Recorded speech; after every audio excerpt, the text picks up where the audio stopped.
All right. Oh, There we go. ooh. How are you breaking this down? Are you gonna do it one by one again? The top 10, one by one. Okay. All right. And then at the end, I got a graphic with the whole top 25. We can talk about that. Okay. So before we get started, I'm nervous. yeah, let's talk about how these things. I always like to give a little synopsis of how this goes and how I come up with these numbers. Okay. Number one, this is not an Angler of the Year ranking like you would do for tournaments because there are no drops. So you get your highs, you get your lows. I take all the numbers I can find and throw them into this tabulation. So what you might think would be one of the top anglers just because of the AOY standings on one of the big trails may not be that way if they had some bad tournaments that they were able to drop over there. If that makes sense. Ooh. All right. And to explain that a little bit, let me read some names that didn't make the top 25. Didn't make the top 25 at all. Brian Howe, BDH. Who Jason also watched the TOC with me on Yeah. the couch. Jason Broach. Dang. Jay Wallen. Mark Edwards. Mark Yep. Pendergrass. Dale Griffin. Yeah. Dylan Lowry just barely missed the top 25. Ooh. Matt Conant, Ron Champion, Brandon Prince, Luke Arian, Jason Cassidy. All these guys, we're in the top 40, top 45. I mean, just barely missed the top 25. Minimum amounts of tournaments to qualify. You had to have at least 5, but the rankings go by total points. Field size is taken into account. You had to have at least 50 anglers in the event for it to count. No small tournaments. A lot of the trail series got bumped out of that. This does include BOS, Bass, and KBF events. For the KBF events that are included, only the largest attended event from that weekend is included. So as you guys know, there's, they had a trail series on Saturday, a trail series on Sunday, and then a pro series that went 2 days. Whichever one of those had the most people show up for it, if there was over 50 anglers, was included. Does that make sense? Yeah. Clear as mud. Clear as mud. And consequently, a lot of the KBF stuff didn't count because there was a lot of stuff below 50. There was quite a few over 50, but quite a few below 50. The national championship is not included in this. The trail championship is included in this. I didn't want to include anything that you could just buy a membership and be qualified for or qualify for via online. It had to be a, legit qualified championship. So, yeah. The KBF Trail Championship is in this. The Bass Championship is in this. The TOC is in this. BOS events, Bass events, KBF events. Like I said, field size is taken into account, weighted both ways, low and high. So is that enough explanation, Ryan, of how the tabulation? I think so. I am good with it because I've seen these for a few years now, Jeff. I know there's no way to track this down. So pretty much whatever you put out, we're good with. Yeah. And by no means, as I've said before, is this a slap in the face to anyone's fishing talent. These are purely numbers. There's people all over the country that are as good or better than anybody that won't even make the top 50 because they just don't travel enough, didn't fish enough large events, whatever. But your talent, fantastic. Not a knock on you. So with that said, let's jump in to the top 10, and then we'll talk about the whole top 25 at the end. Top 10. Here we go. And coming in at number 10. Rolando Nandine. Rolando. Come out and smacked us with the scope early in the year and continued to have a pretty solid season overall. Yeah. And you know what? Hang on just a second, man. Uh-oh. Oh, gosh. Well, I know who number 9 is. Yeah, I know you do. You do know who number 9 is. I'm going to move this off, and I'm going to re-present because there's supposed to be some pictures in there. See if I can get them to come in. Okay. What do you think about Rolando there at number 10? Solid for sure. I think he did great. His interview was one of my favorites of the year. Super technical, very detailed on how he breaks down water, and then just spotting those fish on live scope and presentations. Like he is a mad scientist with that stuff for sure. Yeah. So Rolando number 10. If you guys remember, he started off the year hot. Dang near won Lake Fork in the blizzard, in the ice. Yep. Right there neck and neck with Garrett Morgan and Largen and those guys, and then came in and won Toledo with the amazing story Ryan's just talking about there. So let's get back down to where we were. Number 10. Yeah. There we go. There's Rolando. Hey, there's our there pictures. we go. There we go. Had to reboot things. So Rolando, like, there's his Toledo Bend win. I already jumped ahead. Number 9, Josh Stewart. Year in, year out, one of the best anglers in the country. Wouldn't you say, Ryan?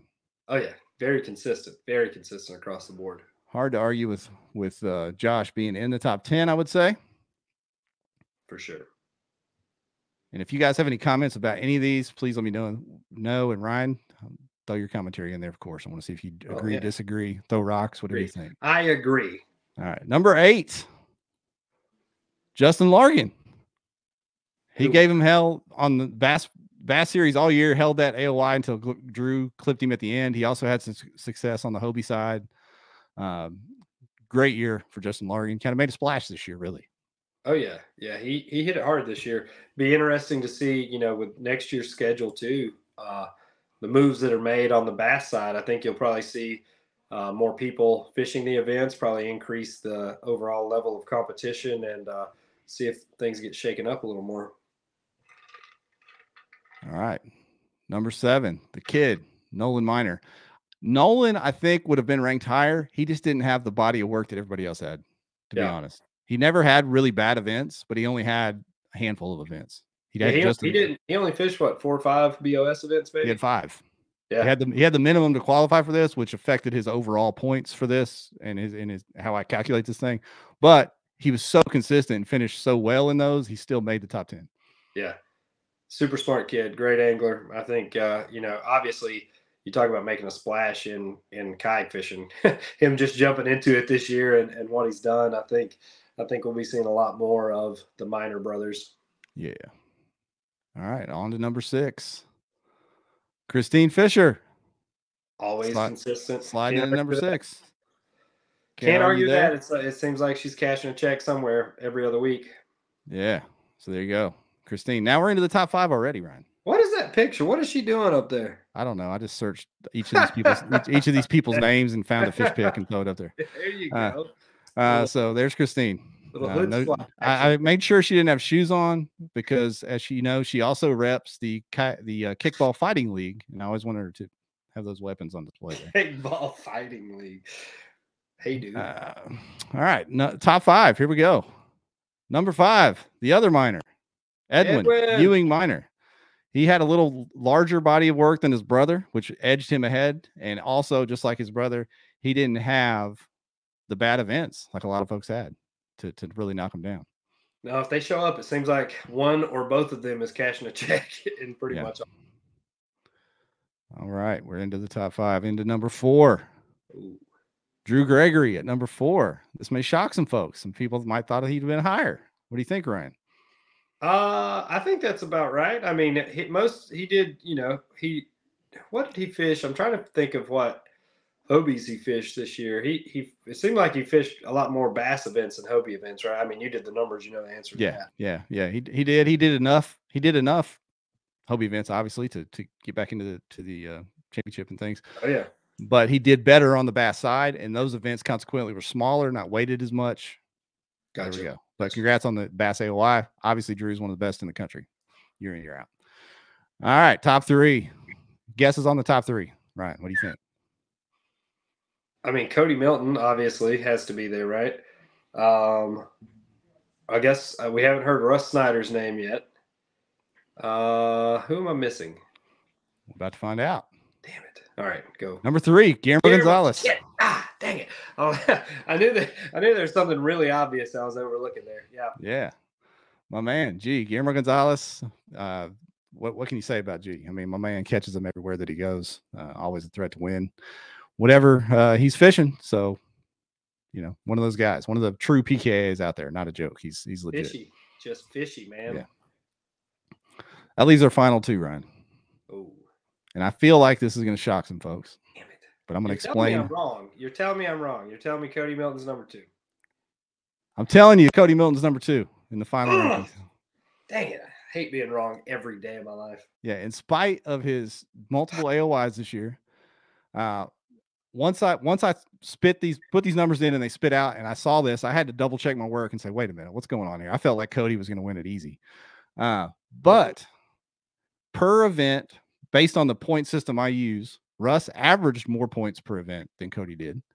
And his lows weren't as low as Cody's. See, so that's the part I think people miss. That's the part I miss. I don't know. And I say this all the time. People don't remember when you lose. Only you remember when you lose. Like, I'm sure these two know what their low events are. Nobody else knows because nobody else cares. So the way I check my work on this, Ryan, one of the ways I check my work is I go back and I take their best 6. And if you do just the best 6, Cody edges him out. Yeah.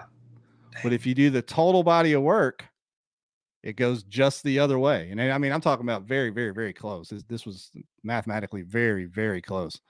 But like I said, Rus's didn't have the same lows that Cody did and averaged just a few more points in his better events than Cody did. And like I said, the national championship was not included in this, but the trail championship was. And there it is. There you go. That's the rankings. A lot of folks saying the system is broken, that I'm wrong. I think you could put the top 5 in a hat and pick a name out and be okay and justify it. What do you think, Ryan?